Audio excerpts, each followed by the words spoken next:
Am I the a-hole for refusing to stop seeing my granddaughter despite my son's wishes? My son 40 is what people call a ladies' man. I had a problem with it until last year when he got a girl 20 pregnant because he said that rubbers don't work for him, so they had unprotected sessions. When he found out about the baby, he blocked the mom and ghosted her for a month. He came to tell me about it once his baby's mom reached out again, saying that he didn't have to care for the baby, but that he had to pay child support. I was shocked and told him that he could either step up or not, but that I would have a relationship with the child because it is my only grandchild. He chooses to not step up and try to fight child support, but a month ago he was placed on it. Now that my granddaughter Lily is born, I have been helping pay for everything because her mom is in college and my son quit his job so his payments would go down. I am very disappointed in him. I watch Lily during her mom's classes and pay for her to have a nanny so the mom can work hard to get her degree. Money is no problem for my family, but my son is very angry that I'm helping them out. He says that they should not get my money and that if the mom needed help, then she should have gotten rid of the baby. I told him that I will continue to help them because my granddaughter is innocent in this, and that he was the one who refused to wear a protection, so they should not have their lives ruined. He said that it is either him or them, and I said that I would always help my granddaughter.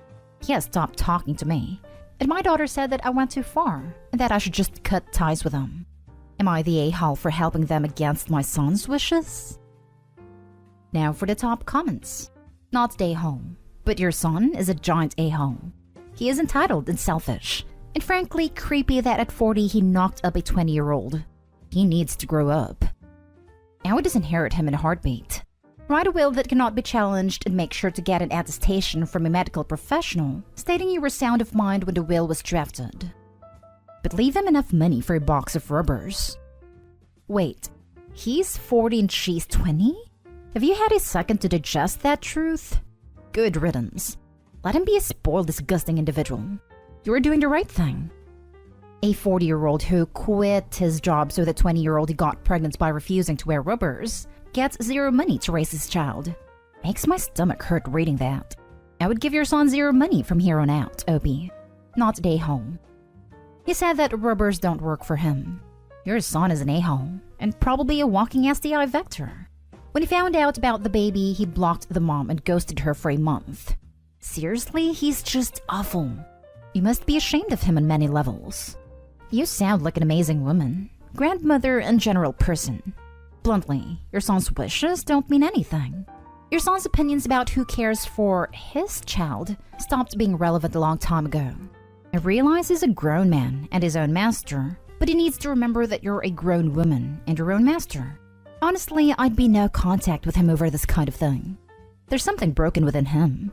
He needs a serious attitude adjustment. Not the a-hole. Not the a-hole for refusing to stop supporting your granddaughter's mother. On the other hand, you do bear some responsibility for raising this absolute sluggard. The fact that Opie admitted to brushing aside his behavior in the past because he is a ladies' man? Only when the behavior became grotesque, Opie realized that son is bad. How many lesser evils has Opie brushed under the carpet in her son's upbringing? Next story is titled, Am I the a-hole for making my daughter sleep in the backyard after what she did to our housemaid? My male 46 daughter 16 is a high school junior. I noticed recently that she's been behaving in a bad manner, constantly commenting on other people's looks, belongings, calling them stuff that isn't cool, and just being insensitive. It's like she lost a filter or something, because usually she's polite. But my wife suspected that our daughter's sudden misbehavior occurred after she started hanging out with the new girls from the school. Basically, the mean type and have picked on their behavior. I've sat my daughter and had many discussions about how her behavior has been negatively affecting everyone around her. Our housemaid is the person most affected here, and my daughter has chosen her to be her target for hair/clothes/etiquette criticisms. She has complained about our daughter calling her offensive names, like filthy and gross for cleaning certain areas in our house. I took a stand and explicitly told my daughter I'd punish her if she ever said stuff like that to our housemaid again. Last week, my daughter had a party to go to, but earlier that day she called our housemaid filthy, so I grounded her by not letting her go to the party. She threw a fit and called our housemaid a liar, saying she never called her that. That was the end of it. Days later, my daughter came to me saying she couldn't find her iPhone after looking everywhere. She asked me to call her number, and I did. My wife and I were stunned to discover that the iPhone was ringing inside our housemaid's bag. I had a confrontation with the housemaid immediately, and she denied and cried, saying she never touched the phone, nor had any idea how it got there. I noticed my daughter calling her a thief repeatedly, so I told her to stop and go to her room. I checked the indoor camera before continuing the argument, and saw my daughter place her iPhone inside our housemaid's bag. I was livid. I apologized to our housemaid and gave her the rest of the day off. I then showed the video to my daughter and she was absolutely speechless. I said what she did was immoral and straight up offensive to tamper with that poor woman's livelihood over a petty party she couldn't go to. I told her she was grounded and will have to spend the night in the backyard. She's a germaphobe, but she cried begging me to not make her sleep with the dirt, insects, and hot temperature. I refused to discuss it or I'd make it 2 nights. My wife said I should go easy on her, but I said calling people filthy and accusing them of stealing wasn't okay. In fact, it was the absolute worst.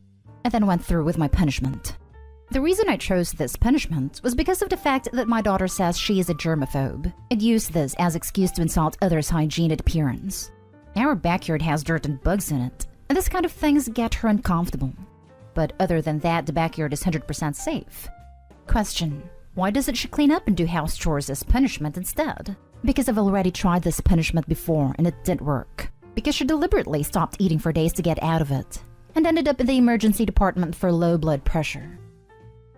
Not stay home, but you should give your housekeeper a week off with pay and make your daughter take her place, unpaid. This is the appropriate discipline. Go online and print out websites for military boarding schools out of state that take females. Tell her if she doesn't straighten up immediately, there will be consequences. Then call the applications department and put it on speakerphone. Also, make sure she knows the day she turns 18. You don't owe her anything. She better be a good person or she can't support herself. I'd make her do the housemaid's job for 2 weeks, but pay the housemaid for the work. You are not day-halt to come down hard on her though and knock it on the head. This is an excellent punishment. I'd also go with giving her a flip phone for a good long time. Not stay home. Your daughter deserves a DEFCON 1 level punishment. That's some messed up crap she did. That said, I'd probably pick something besides making her sleep in the backyard.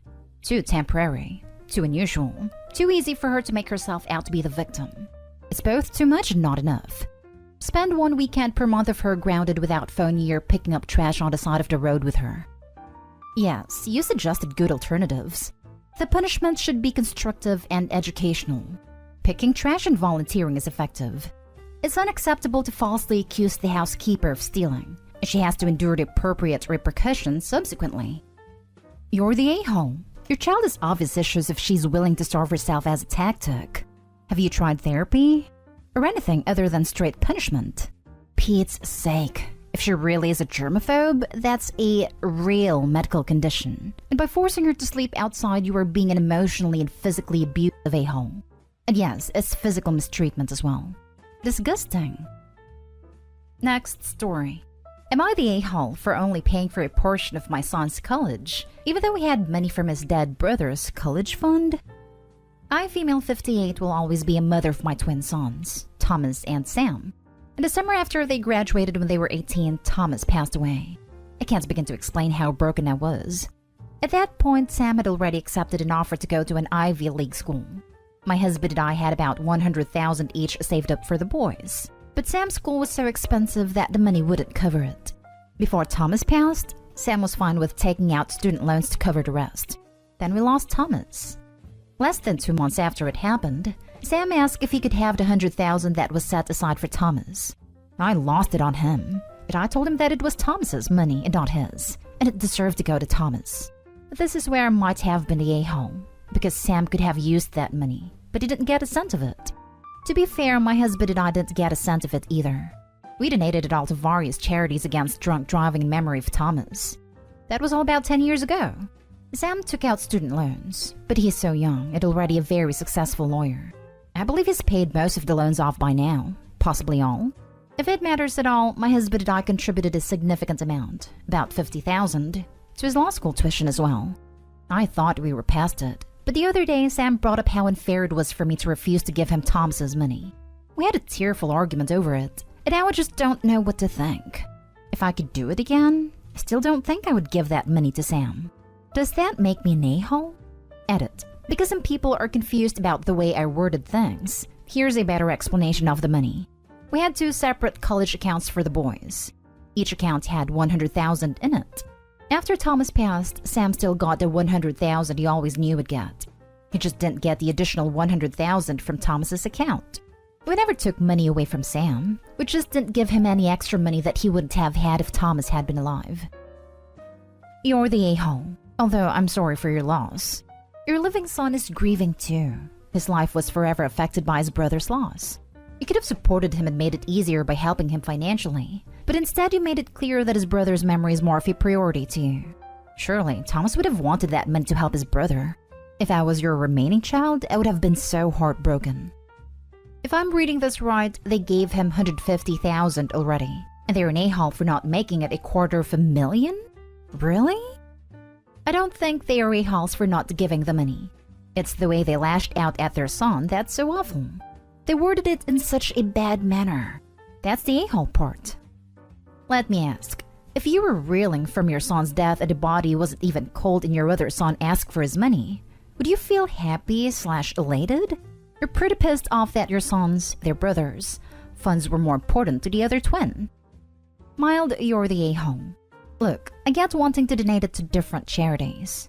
There's nothing wrong with that. But you should not have lashed out at your son like that. Your wording is horrible. You could have said, we want to donate it in Thomas's name, to people who've suffered like he had at the hands of drunk drivers, and that would have been okay. Your son wasn't an a-hole for asking the money, and you were not an a-hole for denying him. But the way you did it was awful. You should sit him down and apologize for the way you reacted back then. You did not need to lose it on him like that. That wasn't a question. I think Opie knows she was the a-hole for doing that, but she's just asking if she's the a-hole for not giving him the money. You're the a-hole. Why would you tell your son that his money deserved to go to his deceased brother?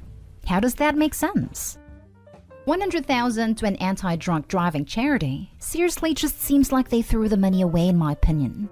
$100,000 to college is productive. Throwing money to bloated charities that tell people not to do the things they already know not to do just sounds like a waste to me. Now for the last story. Am I the a-hole for asking my girlfriend not to eat so much? I know the title sounds bad, but this is a pretty specific situation, so please hear me out. I, 26 male, have been dating a woman we will call Ashley, 26 female, for about 3 months. Ashley grew up financially well off and relatively privileged, and it has been a point of friction in our relationship with her not understanding/grasping the level of poverty I and my family grew up with. It is also relevant to this story that Ashley is a heavier person. It is a very vocal advocate for body positivity and will very assertively and stand up to anyone shaming herself or others. The other person who is relevant to this story is my grandma, 70. My grandmother is a wonderful woman, but she is both very proud and very broke. She likes to have us over for dinner and is an excellent cook, but financially she can't really afford it. She refuses to take any money from me or anyone else and won't let anyone bring food, saying it's her responsibility to take care of the family. She also takes offense if you turn down the invitation. About a month ago, we had dinner with her and Ashley liked the food so much she went back for second and third large portions. This is not done in my family. We all take a single small portion, as the leftovers are what my grandmother has to eat for the week. So Ashley taking more meant my grandmother didn't eat for the next couple days. After the dinner, I explained this to Ashley, and she was shocked. I tried to bring my grandmother food, but she refused the charity out of pride. My grandmother has invited us to dinner again this weekend. Before we went, I tried to have a discussion with Ashley reiterating my grandmother's financial situation and asking that she try to only take a single smaller portion so my grandmother can have food for the week. I said we could go eat again after the meal if she was still hungry. Ashley got very angry at this and said she will not be shamed for her eating. She will not limit her food, and that no one other than her decides when she's had enough food. She also said I was fat shaming her. This whole ordeal has highlighted a lot of incompatibility issues, and I don't know if the relationship is going to last, but just want some other opinions on if I'm the a-hole. Am I the a-hole for asking my girlfriend to limit her eating? Edit. A lot of people are asking why I didn't tell my girlfriend before the first meal. To be frank, I didn't think of it. It hadn't occurred to me that someone would go to someone else's house and eat 2 days' worth of food in a sitting. Oh, I was ready with the judgment with the title and first paragraph, but not today, home. She could eat before or after. You're not shaming her. She just doesn't care about grandma. That's not a great quality. Agreed. If she doesn't care about an older lady who is being very kind and generous, warning there, then she should at least care that it is an important person to Opie. Additional warning. All the way around, it sounds like it's all about her and nobody else matters in the least. It also sounds like she has some past shaming issues that she's going to take out on people, regardless of what their actual intention was. I agree. It sounds like no matter what Opie says, she's going to see it as shaming. But her world doesn't revolve around Ashley, and she definitely lacks some empathy. This is not about her at all. This is about Opie's grandma. Opie, my grandmother, is also a very proud lady who would not accept money or food. But she would accept a dinner invitation. Would your grandma accept if you invited her to your place or a restaurant to have a nice meal? That way it doesn't have to sound like charity. You could put it as returning the favor and having family time. She's literally taking food out of your grandma's mouth. The fact that she still has an attitude after you explain the situation? She's a massive a-hole. Not today, home. Dump her.